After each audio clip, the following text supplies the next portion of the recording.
Raja diagungkan dan dipuji.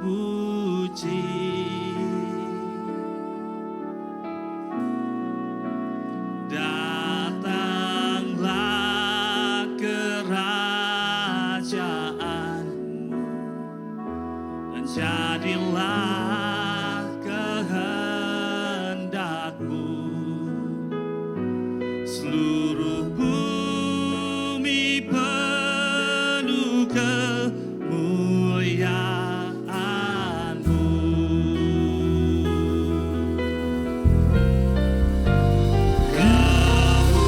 Kemuliaan bagi Tuhan di tempat maha tinggi.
Seluruh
percaya Tuhan, kerajaan-Mu hadir di tengah-tengah kami.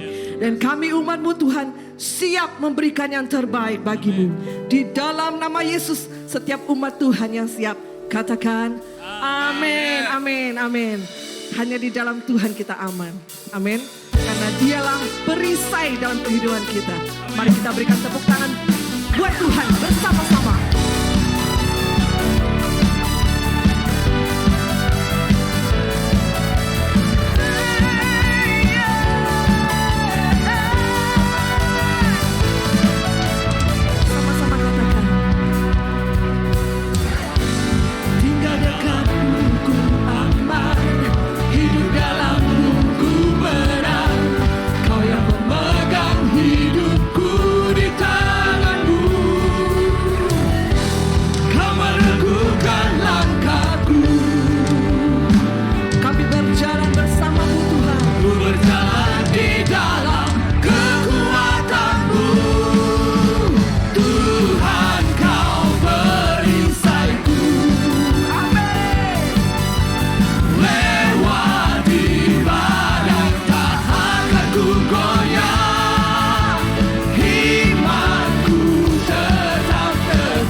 Berjalan bersama dengan Tuhan.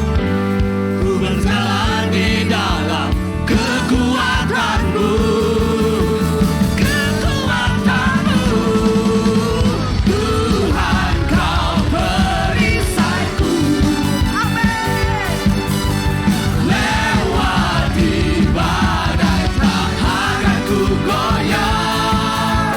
Imanku tetap teguh. Takkan ku ragu.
bumi di surga, termasyur perkasa selamanya.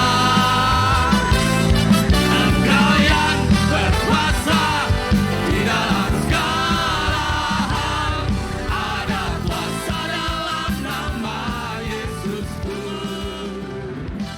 Engkau yang termulia di bumi di surga, termasyur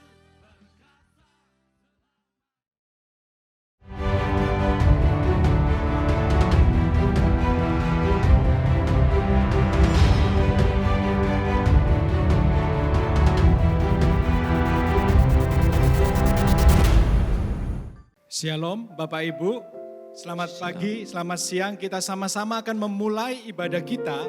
Pada waktu kita akan memulai ibadah kita tahu bahwa Allah hadir bersama-sama dengan kita. Dan saya akan membacakan ayat firman Tuhan yang akan mendasari ibadah kita bersama-sama. Firman Tuhan diambil dari kitab Mazmur ayat 7 yang ke-8. Di sana dikatakan, tetapi aku berkat kasih setiamu yang besar, aku akan masuk ke dalam rumahmu, sujud menyembah ke arah bait-Mu yang kudus, dengan takut akan Engkau. Tuhan, tuntunlah aku dalam keadilan-Mu karena seteruku, ratakanlah jalan-Mu di depanku. Biarlah Mazmur ini menjadi dasar kita untuk memulai ibadah kita, penyembahan kita kepada Tuhan. Dan kita menyiapkan hati kita supaya kita sungguh-sungguh merasakan hadirat-Nya dan firman-Nya pada hari ini. Mari kita sama-sama berdoa. Terima kasih Bapa, kami tahu hanya Engkaulah Allah yang hidup, Allah yang bertahta di surga. Namun Engkau juga adalah Allah yang sudah merelakan anak-Mu, Yesus Kristus Tuhan, untuk menjadi manusia, tinggal di antara kami, umat-Mu. Allah yang Immanuel, Allah yang beserta dengan kami di dalam masa-masa kehidupan kami.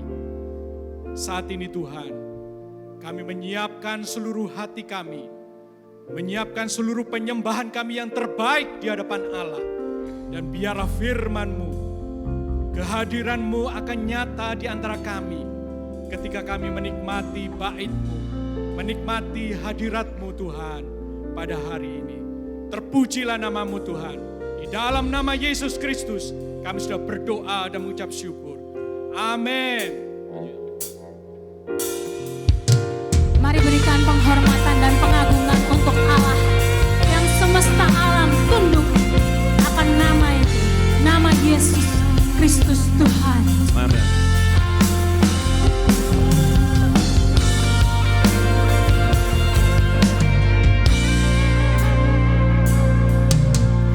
Alam semesta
segala jiwaku menghadapi apapun juga, segala tantangan dan segala hambatan hidup.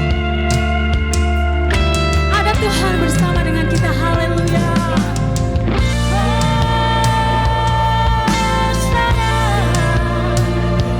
Hosana bagi Raja mulia.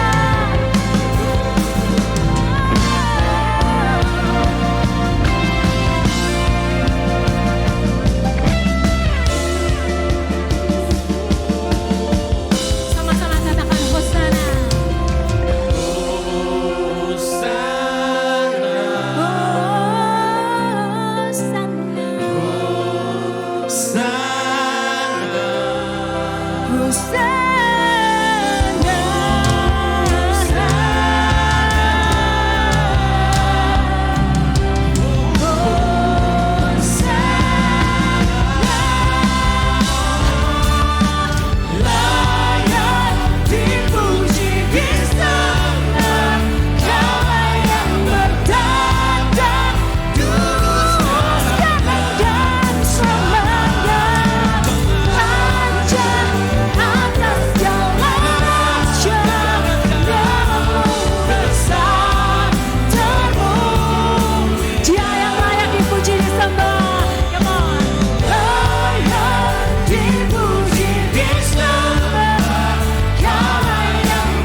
Besar dan termulia Tuhan, maka sukacita kami penuh oleh karena Dia Allah yang setia.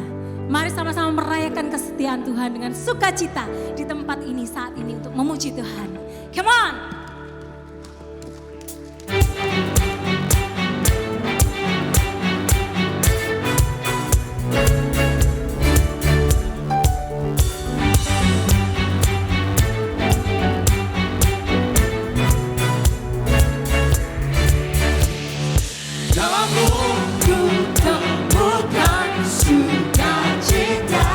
Dunia tidak akan sanggup untuk memberikan sukacita ini. Dunia takkan sanggup untuk memberikan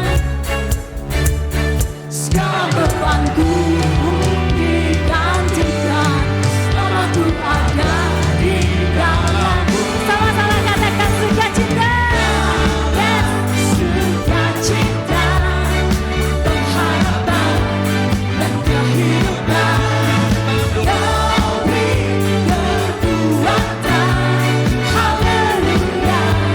Bersukacita selamanya.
tangan buat Allah kita yang besar.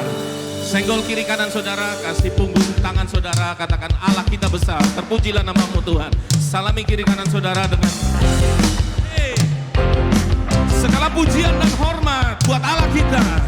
Dia hadir di tengah-tengah kita, bekerja di tengah-tengah kita. Pujilah namamu Tuhan. Kuat, kuat dan penuh kemuliaan. In one accord, satu suara kami nyatakan apa? Kebesaranmu kekal selamanya. Terpujilah, terpujilah namamu Tuhan. Ajaib, ajaib dan penuh keagungan. Oh, satu hati kami nyatakan kerajaanmu kekal selamanya. Lambai-lambaikan tangan, haleluya. Oh, oh, oh, Engkaulah Raja atas dunia. Kutuk hancur yang menghancurkan kutuk dan membebaskan. Kami bersorak, haleluya.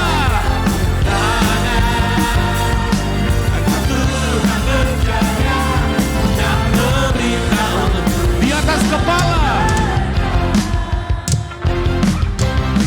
Semuanya di balkon juga. Terpujilah namamu Tuhan.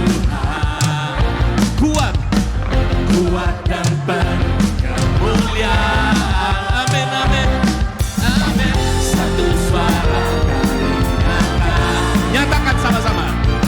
Kebesaranmu kekal selamanya. Oh, oh, oh, oh, oh, oh, oh. Mari sama-sama. Engkaulah Raja atas dunia. Yang apa? Yang menghancurkan kutuk dan membebaskan jiwa. Kami bersorak.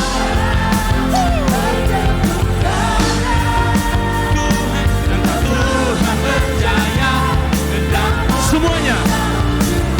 Engkaulah Raja. Tepuk tangannya gini. Amin.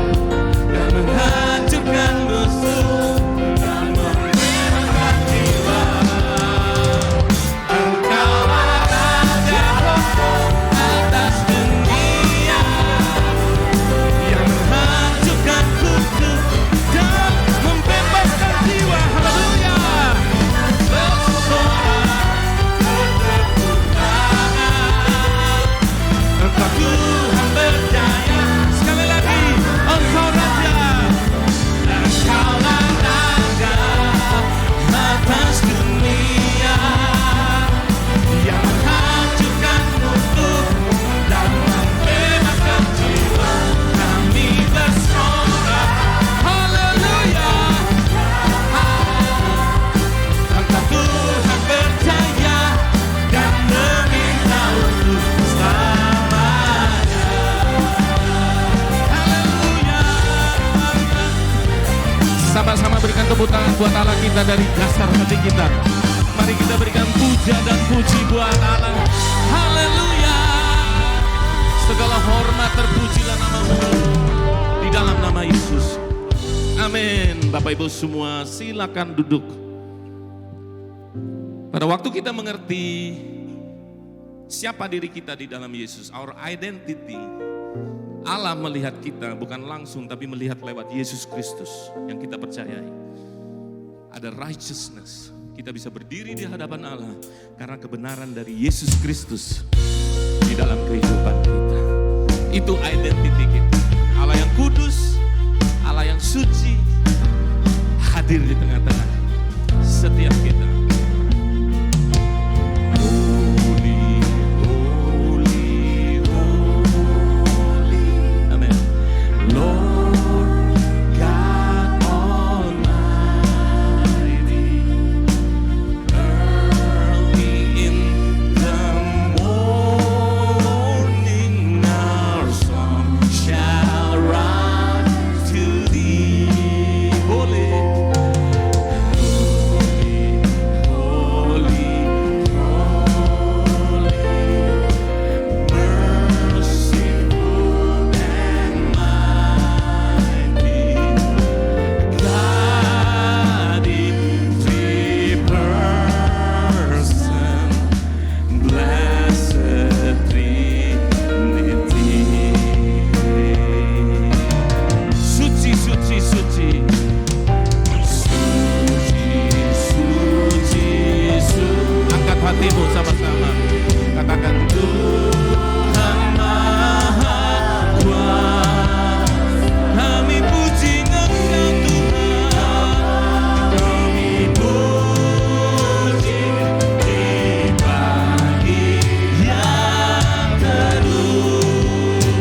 MDC dengan semua malaikat dan segenap malaikat sujud datang menyembah-Mu Tuhan. Katakan Tuhan yang ada. Tuhan yang ada. Saya mengundang semua kita mengangkat tangan kita menyembah Dia. Segala pujian, haleluya, segala pujian bagi-Mu. Segenap nafas memuliakan-Mu. Surga bumi tak bersatu. Mari sekali lagi, segala puji, segala pujian, segala pujian hanya bagi-Mu Tuhan. Nafas muliakan-Mu. Surga bumi bersatu. Kudus satu. Holy, holy, holy, holy, merciful, merciful and mighty God in three person, blessed Three. Mari sembah Dia, mari sembah, memuliakan namanya. Engkau mulia Tuhan, Engkau layak terima pujian untuk selama-lamanya. Kami tinggikan, mari bernyembah Dia. Kami sembah nama-Mu, adalah sikap mata kanan. Kami memuliakan nama-Mu, Yesus Tuhan. Segala pujian dan hormat kami untuk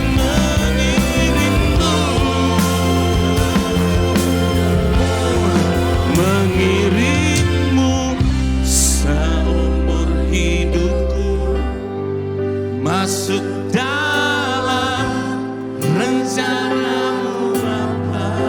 Pertama, pikiranku. Kedua, kehendakku. Serahkan. Ku serahkan padamu. Harapan yang jauh. Harapanku hanya di dalam in Christ. Ku kan teguh bersama-Mu. Jadikan ku rencana-Mu untuk memuliakan-Mu, mengiring-Mu seumur hidupku, masuk dalam rencana-Mu Bapa. Pikiranku, kehendakku, ku serahkan padamu. Harapanku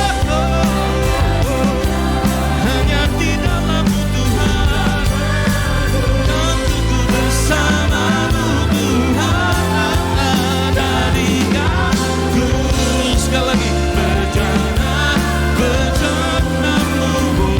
untuk sekali lagi mengiring-Mu. Mari sama-sama mengiring-Mu, mengiring-Mu seumur hidupku. Mari masuk dalam rencana-Mu. Oh, pikiran dan kehendak. Angkat tangan sama-sama, katakan serahkan. Aku serahkan hanya padamu. Hanya di dalam-Mu, bukan teguh bersama. Katakan sama-sama. Jadikan ku bencana-Mu untuk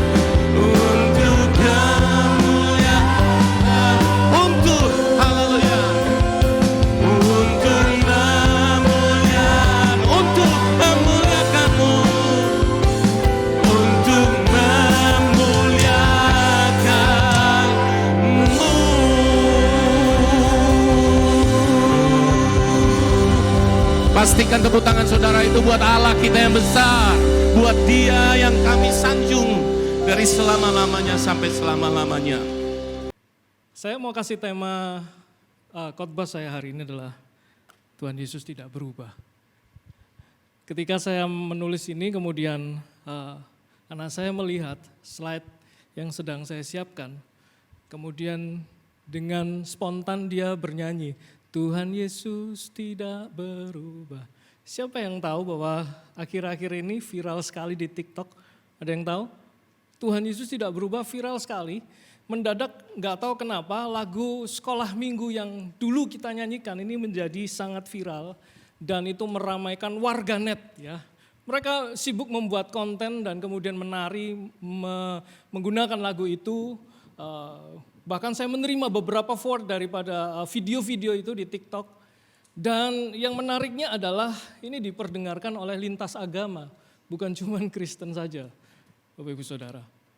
Kemudian dari situ timbul sebuah pertanyaan, kenapa Tuhan Yesus tidak berubah? Bukankah sebuah perubahan itu adalah tanda sebuah kemajuan yang kita pelajari dan dunia ini dunia yang cepat sekali berubah? Pertanyaan itu muncul. Dan kalau dari mereka, teman-teman kita yang mungkin tidak seiman dengan kita bertanya hal demikian, kira-kira apa yang harus kita jawab gitu ya? Apa jawab kita? Tuhan Yesus tidak berubah gitu ya. Nah, pada pagi hari ini kita mau belajar kira-kira ada 35 alasan kenapa Tuhan Yesus tidak berubah dan kebaktian ini akan berakhir jam 2 siang. Amin. Enggak Bapak Ibu, cuma 4 saja. Yang pertama, alasan pertama adalah kekal. Saya bacakan, hormat dan kemuliaan sampai selama-lamanya bagi Raja segala zaman, Allah yang kekal, yang tak nampak, yang esa. Amin. Karena kamu telah dilahirkan kembali bukan dari benih yang fana, tetapi dari benih yang tidak fana, oleh firman Allah yang hidup dan yang kekal. Alasan pertama kenapa Tuhan Yesus tidak berubah, karena Yesus adalah kekal. Dia adalah firman yang kekal. Siapa yang percaya itu? Firman yang kekal. Kekal sendiri didefinisikan sebagai satu keadaan yang tidak dikuasai oleh ruang dan waktu. Jadi ketika kita berbicara kekal itu bukan 1 juta tahun, itu bukan 1000 tahun, itu bukan 1 miliar tahun, tetapi satu kondisi, satu keadaan di mana waktu itu tidak ada di dalamnya. Itulah kekal. Timeless, tidak ada batasan-batasan seperti yang kita temui sekarang di dunia fana. Kalau di dunia ini kita masih dibatasi oleh ruang dan waktu. Kita dibatasi oleh jarak. 10 km, 100 km. Kita menempuh waktu tertentu untuk mencapai jarak tertentu. Itulah dunia fana. Tetapi kekal itu tidak ada batasan ruang dan waktu. Dan salah satu ciri utama dari dunia yang fana atau yang tidak kekal adalah kemerosotan. Merosot. Hanya manusia yang fana yang perlu perubahan. Kita perlu perubahan, kita harus terus berubah. Kita harus mengalami perubahan dari yang baik menjadi lebih baik lagi, dari yang buruk menjadi baik. Kita perlu berubah. Dan dunia yang sedang kita hadapi sekarang, dunia yang sangat cepat berubah. Siapa yang setuju dengan saya? Berubah sekali. Ya, pandemik ini membuat waktu itu sepertinya demikian cepat. Kita belum berhenti belajar tentang sesuatu karena perubahan itu datang begitu cepat. Kita harus belajar lagi sesuatu yang baru. Sangat cepat. Perubahan yang terjadi di sekitar kita sangat cepat dan seringkali Bapak Ibu Saudara, perubahannya itu cenderungnya merosot, tidak tambah lebih baik. Ya, benar ya. Kita sedang menghadapi satu keadaan di mana perubahan itu mengalami kemerosotan atau susut nilainya. Bapak Ibu, kalau setiap kali saya membeli roti ataupun makanan kaleng atau susu, yang pertama dilihat biasanya kalau kita beli apa biasanya? Harga. Kalau orang Indonesia pasti harganya murah nggak? Lagi obral nggak gitu. Tetapi berikutnya yang kita lihat, ya mungkin mereknya dari jauh kita sudah tahu. Tetapi setiap kali saya membeli itu, maka saya harus melihat masa berlakunya. Sampai kapan? Oh, sampai 23 Juni 2022. Oh, berarti sudah deket-deket ini. Oh, ini masih tahun depan. Jadi kita masih lebih tenang untuk memakai produk itu. Perubahan yang ada di sekitar kita itu cenderung merosot. Semua barang yang kita punya memiliki masa kadaluarsa. Expiry date. Ada masa akhirnya, ada masa berlakunya. Nah, kalau semua benda itu memiliki masa berlaku, batasan usia, batasan masa, ada masa kadaluarsanya. Pribadi Yesus yang tidak berubah, artinya Yesus itu tidak kadaluarsa, dia tetap dulu, sekarang, sampai selama-lamanya. Dia sebagai satu pribadi yang tidak dikuasai oleh waktu dan kefanaan, pribadi yang tetap. Bapak Ibu Saudara, di tengah-tengah perubahan yang demikian cepat seperti hari-hari ini yang kita lihat, dan perubahannya cenderung kita tidak bisa memprediksi, maka kita memerlukan sesuatu yang pasti. Amin. Kita perlu sebuah prediksi yang tetap, kita perlu sebuah kepastian. Nah, ketika Yesus berkata bahwa dia adalah pribadi yang tetap, dulu, sekarang, sampai selama-lamanya, yang kita dengar juga mungkin terulang lagi lagu sekolah minggu, Tuhan Yesus tidak berubah. Itu artinya dia adalah pribadi yang tidak punya kadaluarsa. Amin, Bapak Saudara. Kalau dia mengasihi kita, maka kasihnya tidak diubah oleh keadaan kita. Usia kita bisa surut, bisa berkurang. Ketika kita berulang tahun, orang mengucapkan selamat bertambah usia, tetapi sebenarnya usia kita sedang pendek. Kita sedang masa berlaku kita di dunia, sedang makin lama, makin habis. Tetapi usia kita tidak mempengaruhi kasih Yesus yang kekal itu dalam hidup kita. Artinya apa? Pada saat kita mengenal Yesus pertama kali, kita mengalami kuasa Kristus di dalam kehidupan kita. Kita mengalami sukacita pada saat kita pertama kali menjadi orang Kristen. Di saat detik itu, kasih Yesus yang sama itu tetap sampai hari ini, Bapak Ibu Saudara. Amin. Kondisi apapun yang sedang kita hadapi hari-hari ini, kasih Yesus adalah kasih yang tetap sama. Satu lagi firman. Di dalam Yohanes 1 ayat yang pertama sampai ketiga, Yohanes mengambil seperti di kitab Kejadian 1 ayat yang pertama. Dikatakan demikian, pada mulanya adalah firman. Firman itu bersama-sama dengan Allah dan firman itu adalah Allah. Ia pada mulanya bersama-sama dengan Allah. Segala sesuatu dijadikan oleh Dia. Dan tanpa Dia tidak ada suatu pun yang telah jadi dari segala yang telah dijadikan. Terjemahan yang lain saya garis bawahi dengan highlight kuning di sana. Tanpa Dia maka tidak ada sesuatu pun yang diciptakan. Yohanes sedang menggambarkan pribadi Yesus dengan sebuah pewahyuan. Dia mendapati bahwa Yesus sudah ada sebelum dunia dijadikan. Bahkan tadi pada saat kita menyanyikan lagu God in Three Person. Allah Tritunggal sejak penciptaan, bahkan sebelum segala sesuatu ada, mereka sudah bersama-sama. Ini artinya pribadi Yesus sudah ada ketika segala sesuatu belum terjadi. Amin, Bapak Saudara.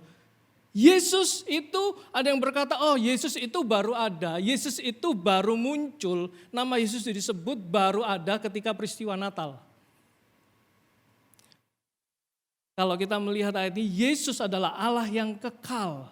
Dia ada sebelum segala sesuatu ini diciptakan. Kalau Yesus itu ada ketika segala sesuatu belum diciptakan, bahkan dia ada di luar waktu. Artinya Yesus ada di seluruh masa kehidupan kita. Amin, Bapak Ibu Saudara. Dia ada di masa lalu kita, dia ada di sana, dia tahu apa yang menjadi pergumulan kita, dia tahu apa yang menjadi keluh kesah kita, dia tahu apa yang menjadi ketakutan kita di masa lalu. Dia ada sekarang ketika kita sedang menghadapi kesulitan demi kesulitan yang sedang kita alami hari-hari ini secara real. Yesus itu ada, bahkan ketika kita mulai takut akan masa depan kita, Yesus sudah ada di sana. Amin. Ini adalah sebuah pengertian bahwa Yesus adalah pribadi yang tidak bisa dibatasi oleh ruang dan waktu. Karena waktu itu diciptakan. Saya mau katakan demikian Bapak Ibu Saudara. Tuhan hadir di masa lalu, masa sekarang dan masa depan karena ruang dan waktu tidak menguasainya. Siapa yang percaya itu? Saya ingin menguatkan setiap poin, saya akan mengakhirinya dengan begini. Sebuah refleksi. Bapak Ibu, kalau hari-hari ini kita sedang bergumul di dalam ketakutan akan masa depan yang ada di depan, the future, kita takut akan masa depan. Dan kemudian kita sedang menyesal akan masa lalu kita dan kemudian masa lalu itu menghantui kita. Saya mau katakan bahwa Yesus sudah menebus darahnya untuk setiap kita. Dia sudah menyelamatkan kita untuk membersihkan masa lalu kita. Amin. Ada seorang penulis juga yang mengatakan bahwa ketika kita dilahirkan baru, maka kita adalah seorang pribadi yang tidak punya masa lalu. Kita nggak punya masa lalu, bersih, clean, nggak ada tuduhan, nggak ada sedikit pun celah karena Kristus, Yesus sudah menebus masa lalu kita. Dan hari ini Bapak Ibu Saudara, kalau kita punya satu ketakutan akan masa depan kita, ingat, Yesus sudah menjaminnya, amin. Yesus sudah ada di masa depan. Jangan takut. Alasan yang kedua adalah dasar atau foundation atau pondasi kalau bahasa yang lain. 1 Korintus 3 ayat yang ke-11 mengatakan demikian, karena tidak ada seorang pun yang meletakkan dasar lain daripada dasar yang telah diletakkan, yaitu Yesus Kristus. 1 Korintus 3 ayat yang ke-11. Alasan kedua adalah Yesus itu adalah dasar, a firm foundation, solid foundation. Satu dasar yang teguh, satu dasar yang kokoh. Bapak Ibu Saudara, kalau hari-hari ini kita digoncangkan oleh begitu banyak berita dan mungkin kita sedang menghadapi satu krisis yang besar di depan ini, kita perlu sebuah dasar yang kokoh. Kita perlu satu pengharapan yang kokoh. Kalau saya percaya begini Bapak Ibu Saudara, setiap orang yang ada di dunia, bahkan setiap kita yang ada di ruangan ini, kita sedang membangun sesuatu di dalam kehidupan ini. Amen. Membangun bukan berarti membangun secara fisik, membangun rumah secara fisik, tetapi juga ada orang yang sedang membangun masa depan dengan dia berkeluarga.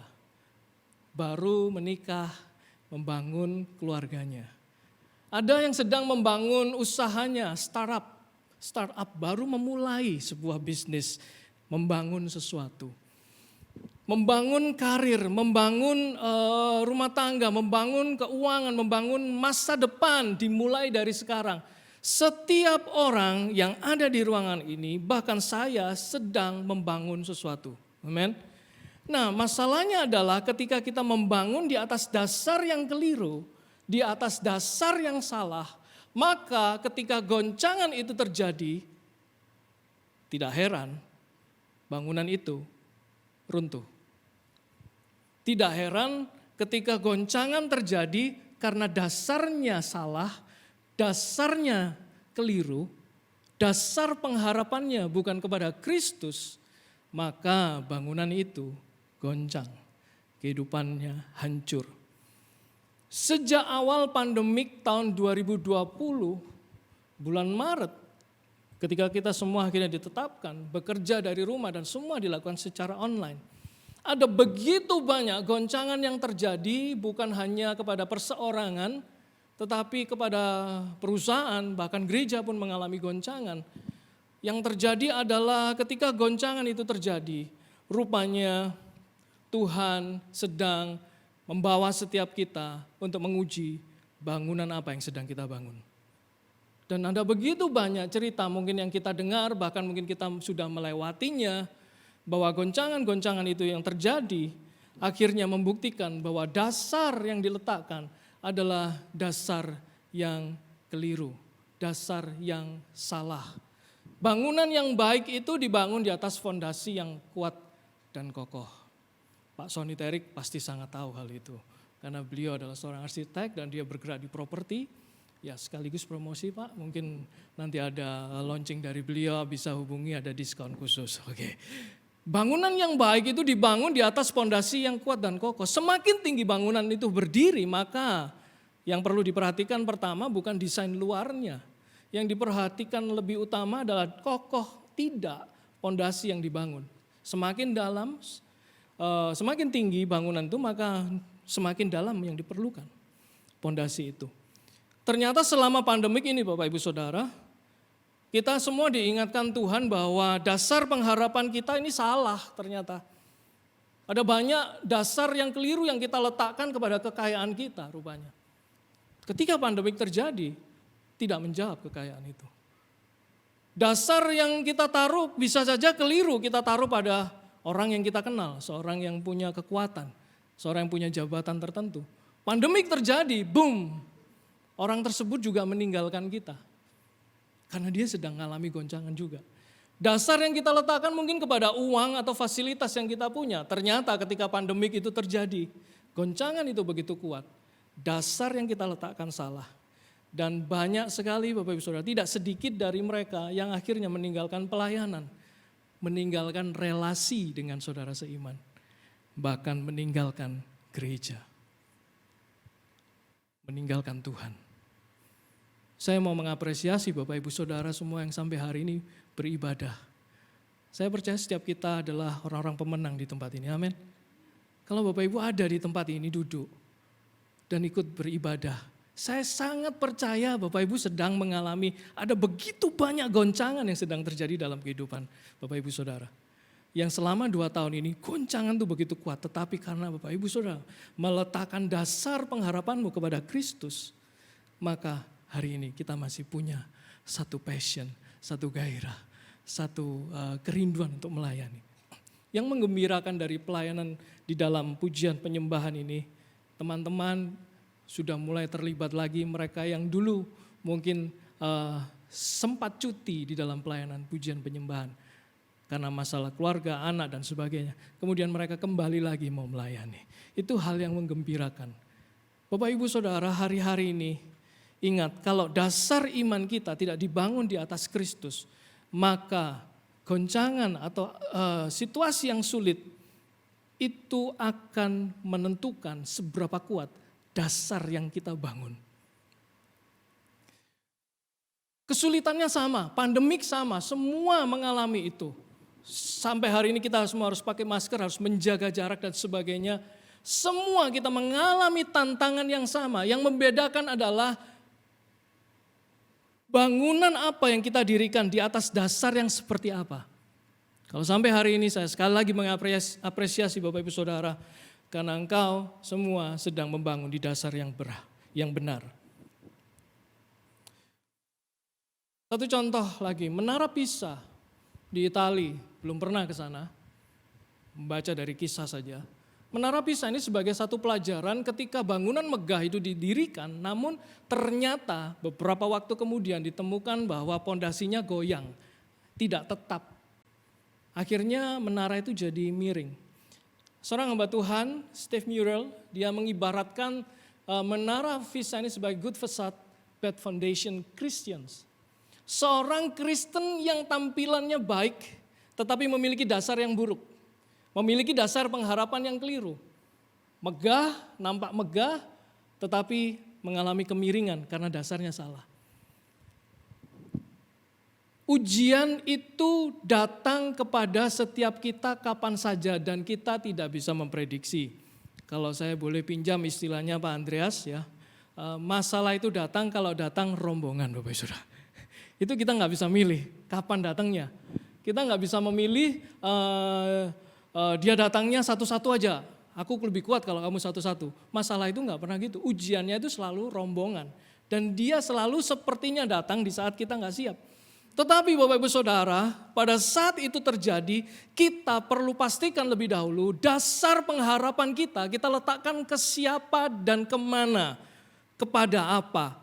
Dasar pengharapan kita harus kepada Kristus Yesus, bukan kepada fasilitas, bukan bahkan kepada kekuatan yang kita punya, bukan pada nama besar kita bahkan, bukan kepada institusi yang kita sedang berada, tidak.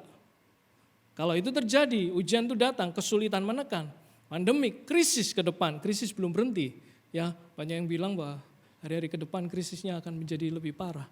Kalau itu terjadi, mari kita bersiap-siap untuk meletakkan kepada dasar yang benar. Iman kita kepada Kristus.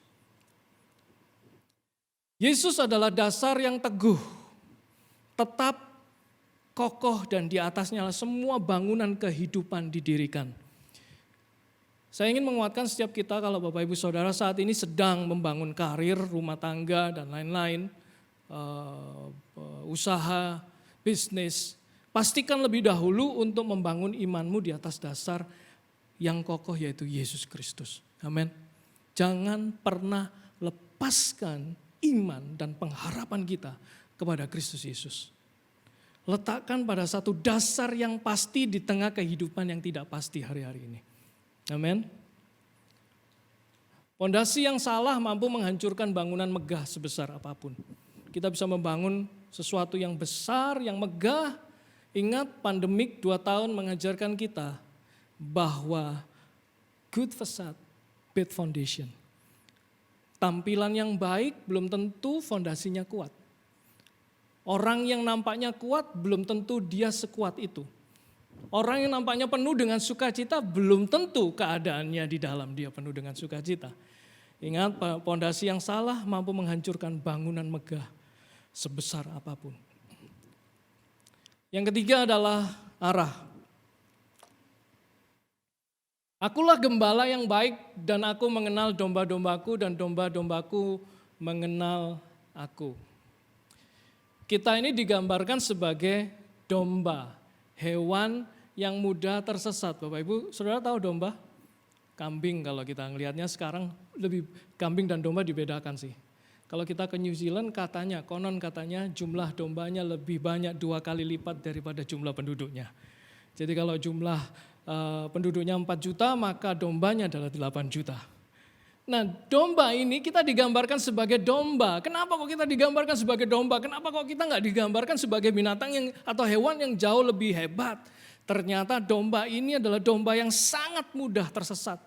Dia sudah nggak punya self direction yang baik.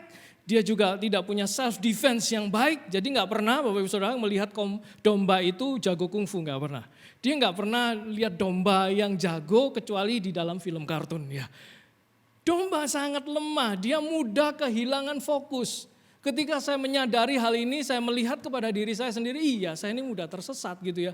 Orang yang gampang sekali kehilangan fokus. Kita itu bisa menikmati berkat Tuhan pada saat waktu yang berikutnya, kita kayaknya kehilangan fokus bahwa berkat itu datangnya dari Tuhan. Kita bisa dialihkan, kita mudah sekali. Nah waktu Yesus berkata, akulah gembala yang baik dan aku mengenal domba-dombaku dan domba-dombaku mengenal aku. Dia sedang mau mengatakan juga dan kemudian Rasul Petrus menulisnya di dalam 1 Petrus 2 yang ke-25 mengatakan sebab dahulu kamu sesat seperti domba tetapi sekarang kamu telah kembali kepada gembala dan pemelihara jiwamu. Domba sebagai hewan yang tidak tahu arah, mudah sekali dia mudah gagal fokus lah katakan gitu. Dia harus melihat ada gembala yang berjalan di depan dia. Selama gembala itu bisa dilihat, maka dia tahu arah jalan pulang kemana. Itu domba. Kalau ada hewan yang lain berusaha mengganggu kelompok itu, domba itu, maka ada gembala yang siap membela. Kita digambarkan sebagai seekor domba yang harus selalu memandang kepada Kristus. Ada arah yang jelas. Coba bayangkan, kalau gembala itu tiba-tiba dia memimpin dombanya dan kemudian dia belok ke kiri, tiba-tiba belok ke kanan. Sudah ke kanan dia muter lagi ke kiri dan kemudian dia berhenti. Kira-kira dombanya bisa pusing.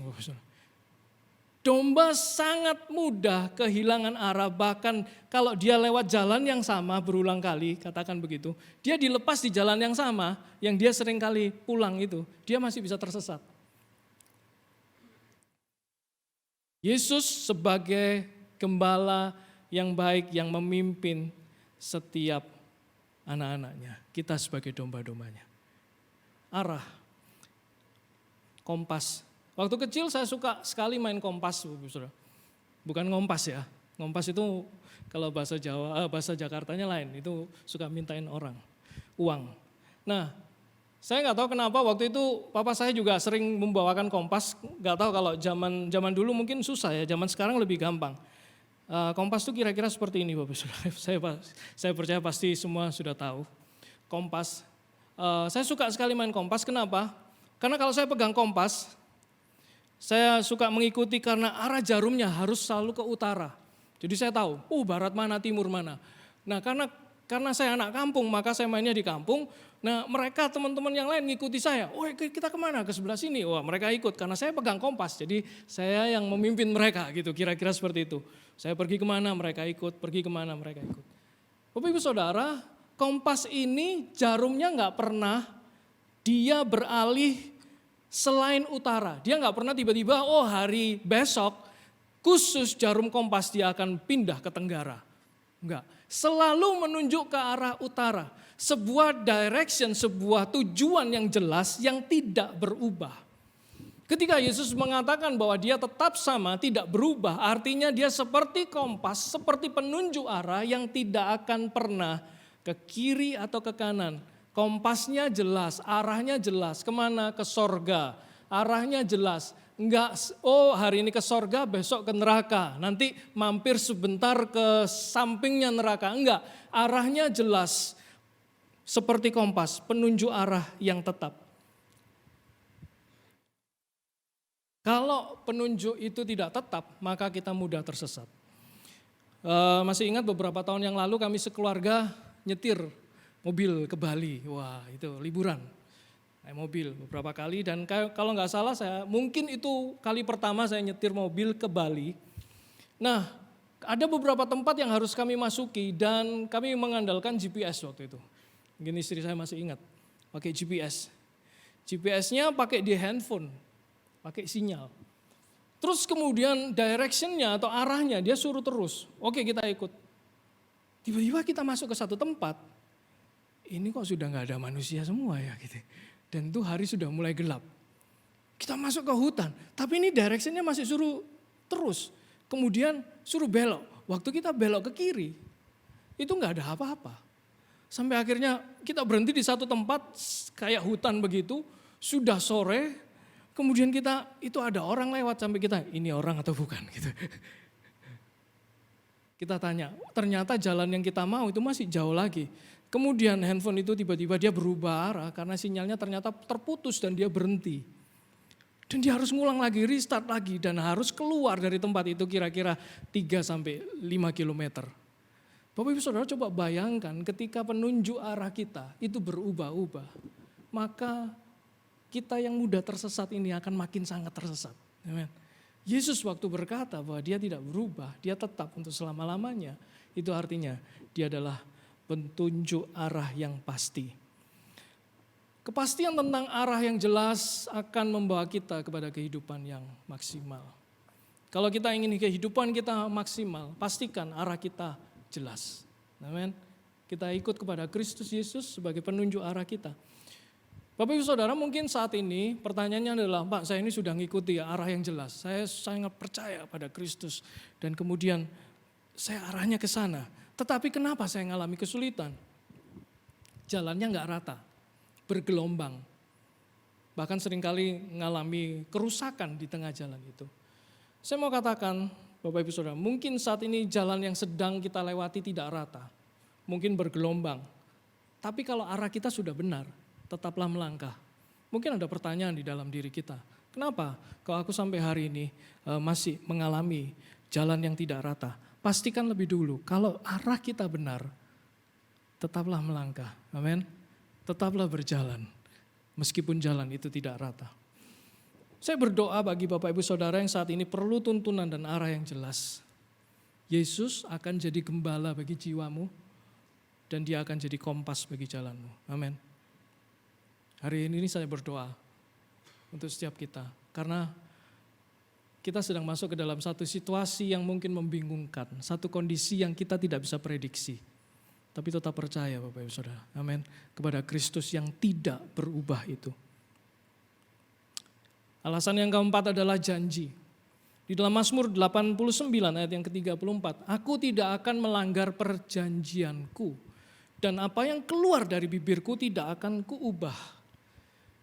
Tidak ada keadaan ataupun kondisi yang sangat sulit sehingga janji itu tidak bisa terjadi. Bapak Ibu Saudara. Oh kondisiku ini sangat sulit, sangat susah, tidak mungkin. Dan kemudian kita berpikir bahwa janji Tuhan tidak bisa terjadi di sana. Mazmur 89 mengatakan, aku tidak akan melanggar perjanjianku dan apa yang keluar dari bibirku tidak akan kuubah. Bagi Tuhan tidak ada yang mustahil karena Ia berkuasa melakukan apa yang Ia janjikan. Amin.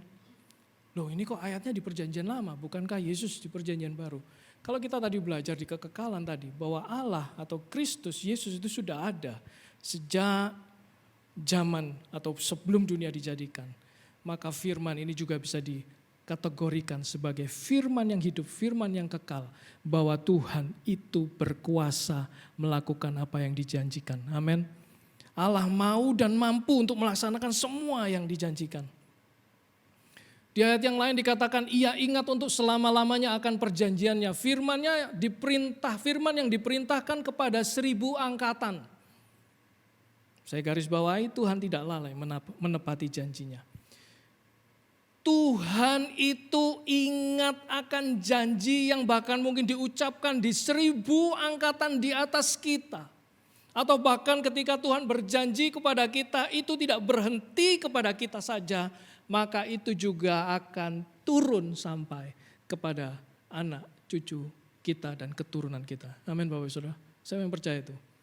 Alkitab katakan ketika berkat itu diturunkan kepada orang benar, maka itu akan turun kepada anak, cucu, dan anak dari cucu, dan cicit-cicitnya, dan keturunannya. Amin. Tuhan tidak lalai menepati janjinya. Perkataan manusia bisa dilanggar dan dilupakan, tetapi Tuhan tidak pernah lupa. Ingat itu. Tuhan tidak pernah lupa. Oh itu kan dulu. Enggak. Tuhan tidak pernah lupa. Yesus tidak pernah lupa. Satu contoh Abraham, tetapi terhadap janji Allah ia tidak bimbang karena ketidakpercayaan. Malah ia diperkuat dalam imannya dan ia memuliakan Allah dengan penuh keyakinan bahwa Allah berkuasa untuk melaksanakan apa yang telah Ia janjikan. Yesus sebagai pribadi, sebagai firman yang kekal, Dia tidak sekedar memberikan sebuah janji, tetapi Dia memiliki kemampuan untuk melakukan apa yang sudah dijanjikan. Seringkali kita ketika menerima janji dari seseorang atau dari manusia, janji itu mungkin kapasitas atau penggenapannya atau dia menepati janji itu kita bisa katakan 50-50, 50-50. Karena kemungkinan ada halangan tertentu dia mungkin ingin menepati janjinya tetapi karena hal-hal tertentu dia nggak bisa. Bisa terjadi seperti itu. Tetapi Allah, tetapi Kristus, tetapi Yesus ketika dia berjanji maka dia berkuasa untuk melakukan apa yang sedang atau apa yang dia janjikan. Abraham mendapatkan janji Tuhan di usia 75 tahun. Dan kemudian yang terjadi adalah digenapinya di usia 100. 25 tahun, Tuhan tidak pernah lupa. Ketika kita menerima janji Tuhan pertama kali, ketika ada seseorang yang mungkin bernubuat kepada kita, atau pada saat kita membaca firman, dan kemudian firman yang kita baca itu muncul sebagai sebuah janji bagi kehidupan kita. Ingat, bahwa janji itu kalau kita terima 10 tahun yang lalu, janji itu masih berlaku sampai hari ini, amin. Karena Allah kita adalah Allah yang kekal, Tuhan kita adalah Tuhan yang kekal, amin. Siapa yang percaya itu? Tuhan sampai hari ini masih bekerja, amin. Amin. Saya mau cerita sebagai penutup, poin yang terakhir ini, teman-teman musik bisa bersiap-siap. Karena saya tahu Bapak Ibu Saudara sudah lapar semua, jadi saya tidak akan lama-lama di sini. Kisahnya mungkin kira-kira 21 tahun yang lalu atau 20 tahun yang lalu. 21 tahun tepatnya. Ketika saya pertama kali menjadi pelayan Tuhan sepenuh waktu, pada saat itu bulan April 2001. April 2001 saya menjadi full timer sepenuh waktu melayani Tuhan. Tentunya itu atas dasar panggilan, dan itu ada cerita lain lagi. Tetapi di saat yang sama memang tuh kami baru 2 bulan menikah, waktu itu bulan Februari 2001. Dan bulan April itu saya masih ingat saya berangkat dengan beberapa staf, kami diutus untuk mengikuti satu seminar waktu itu di salah satu kota Solo tepatnya, seminar. Dan di tengah conference atau seminar itu sedang berlangsung, saya terima kabar dari istri saya kalau dia positif, hamil. Wah, sukacita sekali, sukacita sekali. Sukacita, saya cerita sama teman-teman yang berangkat waktu itu, wah mereka ikut bersukacita. Selesai seminar, kehidupan kembali seperti biasa gitu ya. Kemudian saya bersukacita dengan itu dan kemudian kami sibuk untuk mulai mempersiapkan segala sesuatunya. Tetapi entah kenapa, kalau nggak salah beberapa minggu setelah itu, mungkin menjelang 1 bulan, ketika waktu malam istri saya sudah tidur, ada satu kecemasan, ada satu ketakutan. Tiba-tiba itu kayak, waduh, di tengah semua yang kita siapkan, bagaimana ya masa depan anakku? Tiba-tiba ada satu ketakutan yang saya nggak bisa ungkapkan, tapi saya bisa rasakan waktu itu, membuat saya sangat cemas tentang masa depan. Membuat saya sangat cemas, Tuhan, aku kan sebagai pelayan Tuhan, nanti makan apa ya? Jelas makan nasi ya, gitu ya. Saya masih makan nasi sampai hari ini. Kemudian itu sebuah pertanyaan yang begitu berkecamuk, saking takutnya, saking cemasnya. Saya nggak bisa tidur, istri saya masih tidur. Kemudian saya pindah ke kamar sebelah, saya berdoa di sana. Saya doa, Tuhan, aku benar-benar takut, aku nggak tahu apa yang terjadi. Aku sebenarnya mungkin nggak siap ternyata dengan kehamilan istriku. Aku nggak siap mungkin dengan aku menjadi seorang ayah. Aku tidak siap dengan kondisi yang seperti sekarang. Semuanya masih belum ada, semuanya masih kami gumulkan dan sebagainya. Ada ketakutan. Kemudian saya dalam doa saya cuma minta gini, Tuhan, please kasih aku 1 janjimu saja. 1 janjimu Tuhan, aku berdoa, aku minta. Pada saat saya minta seperti itu, tiba-tiba secara lembut Roh Kudus itu berbicara dalam hati saya. Kata-katanya mungkin klise. Kalau kita mendengarnya, kita ya oke lah. Kata-katanya itu sederhana. Jangan takut, aku akan memelihara anak-anakmu. Pada saat saya mendengar suara yang sangat halus, nggak ada petir, nggak ada geledek, lampunya masih nggak mati nyala gitu ya seperti ini. Dan kemudian wah beginilah firman Tuhan, nggak ada. Itu lembut sekali, damai sekali. Dan saya tuh nangis Bapak Saudara. Saya nangis karena saya tahu ada satu janji yang kuat sekali yang saya terima. Bahwa Tuhan akan memelihara anak-anak saya. Dan ketika Tuhan atau suara itu berkata bahwa aku akan memelihara anak-anakmu.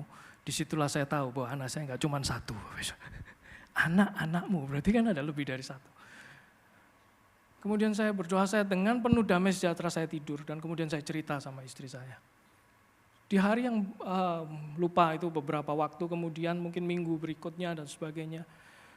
Dalam doa saya, ketika saya menyerahkan kembali, Tuhan terima kasih engkau janjimu, engkau memelihara anak-anakku, berarti anakku lebih dari 1 nanti. Oke Tuhan terima kasih, saya menyerahkan. Suara itu berbicara lembut lagi, dan jelas sekali berkata bahwa anakmu akan laki-laki nanti, kasih nama dia Benaya.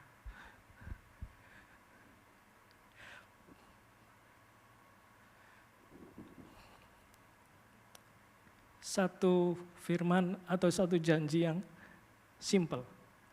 Tidak ada sesuatu yang wah. Kemudian saya tahu bahwa dia adalah milik Tuhan. Dan kemudian saya menyerahkan. Bapak Ibu Saudara, sejak hari itu sampai hari ini, anak-anak saya itu dipelihara sama Tuhan. Seringkali kami berdua bicara, itu anaknya Tuhan. Itu anaknya Tuhan. Dan ada satu kali ketika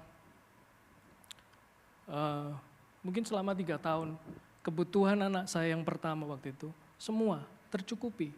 Tanpa kami harus mengeluarkan biaya atau apapun. Ada orang-orang, ada malaikat yang Tuhan kirimkan, malaikat-malaikat tanpa sayap. Mulai dari pampers, susu, baju, dari dia umur berapa, sepatu, semua. Sampai hari ini pun dia dapat sepatu juga dia. Tuhan pelihara. Dan kemudian anak kedua lahir dan sebagainya. Sampai hari ini Tuhan pelihara. Masa-masa kecil mereka, kalau Bapak Ibu Saudara kenal kami, maka mereka adalah anak-anak yang gendut waktu itu. Anak-anak yang gemuk sekali, mereka secara fisik kuat sekali. Dan kami selalu melihat bahwa itu adalah blessing, itu adalah berkat dari Tuhan. Dan Tuhan sudah janji bahwa akan memelihara. Dan benar, sampai kesehatan pun mereka beri. Salah satu tanda adalah ketika satu kali mereka sakit cacar. Waktu itu sangat parah, waktu itu kayak seperti satu wabah sakit cacar. Mereka dua kena cacar, itu muka itu kayak hancur semua. Tapi mereka enggak rasa sakit sama sekali, mereka ketawa-ketawa, mereka berdua masih bermain. Saya sampai heran, ini biasanya panas, biasanya ini, tapi mereka oke. Bapak Ibu, saya mau katakan begini. Janji itu bisa diucapkan Tuhan mungkin lama, tapi Tuhan tidak pernah gagal untuk menepati janjinya. Amin. Itu hanya salah satu janji yang Tuhan taruh di dalam diri kami berdua. Saya ingin menguatkan setiap kita Bapak Ibu Saudara. Bagi Bapak Ibu Saudara yang saat ini sedang menantikan janji Tuhan, saya mau katakan tidak ada yang terlalu sulit dan terlalu lama bagi Tuhan untuk mewujudkan janjinya dalam hidup kita. Amin. Kalau saat ini kita sedang menunggu janji Tuhan, menerima penggenapannya, tetap percaya bahwa si pemberi janji tidak pernah lupa. Dia berkuasa untuk melakukannya. Amin. Mari kita berdoa. Kaulah sukacita pengharapan. Mari bangkit berdiri bersama-sama. Kau beri kekuatan, haleluya. Kaulah sukacita, kaulah sukacita dan pengharapan dan kehidupan. Kau beri kekuatan. Sekali lagi sama-sama, tapi angkat tangan kita sama-sama, bersama-sama. Kaulah sukacita, pengharapan dan kehidupan. Kau beri kekuatan, haleluya. Bersukacita, haleluya, haleluya. Bersukacita, haleluya, haleluya. Bersukacita selamanya. Amin, amin, amin. Bapak Ibu, pandemi ini sudah mengubah banyak hal, saudara. Pandemi ini sudah mengagetkan kita big time. Sungguh-sungguh terjadi perubahan yang luar biasa, Tuhan. Tetapi di hadapan kita ada hal-hal yang kalau kita tidak punya pegangan akan menggentarkan hati kita. Bukan hanya company atau company yang kolaps, tapi diperkirakan satu bangsa itu, negara itu bisa bangkrut dan kolaps. Saya tidak tahu bagaimana apa yang harus dialami. Justru di hari-hari seperti ini kita harus mempererat pegangan kita kepada Tuhan. Tinggal betul-betul, dan tapi kita tidak perlu khawatir karena Tuhan kita tidak berubah. Janjinya tidak berubah. Itu harus menjadi sense of security kita. Amin, saudara. Semua harus kembali kepada tangan Tuhan yang kuat. Dan firman Tuhan mengatakan kita tinggal di dalam kerajaan yang tidak tergoncangkan. Saya tidak pernah bisa menyangka kalau saya baca semuanya bahwa nation can collapse. Saya tidak tahu bagaimana. Tapi kita bersuka cita kepada Tuhan yang luar biasa. Amin, saudara. Mari kita berdoa bersama-sama. Amen. Tuhan, firman-Mu mengingatkan bahwa Engkau tidak berubah. Janjimu tidak berubah. Karakter-Mu tidak berubah. Disitulah iman kami terpancang kuat, Tuhan Yesus. Dan kami akan menjejakkan kaki kami, Tuhan. Dan tidak digentarkan oleh apapun juga, Tuhan. Dan kami akan meneruskan perjalanan iman kami, Tuhan, bersama-sama dengan Engkau, Allah yang luar biasa. Dan biarlah kami sekarang pulang membawa anugerah yang besar dari Allah Bapa, cinta kasih dari Tuhan Yesus, kuasa Roh Kudus yang menyertai kami mulai hari ini, bahkan sampai selama-lamanya. Yang percaya katakan, amin, amin, amin. God bless you all. Sebab Engkau Tuhan yang hidup, maka jiwaku tenang. Kasih-Nya sanggup mengubahkan segala ketakutan. Ku berseru, Yesus.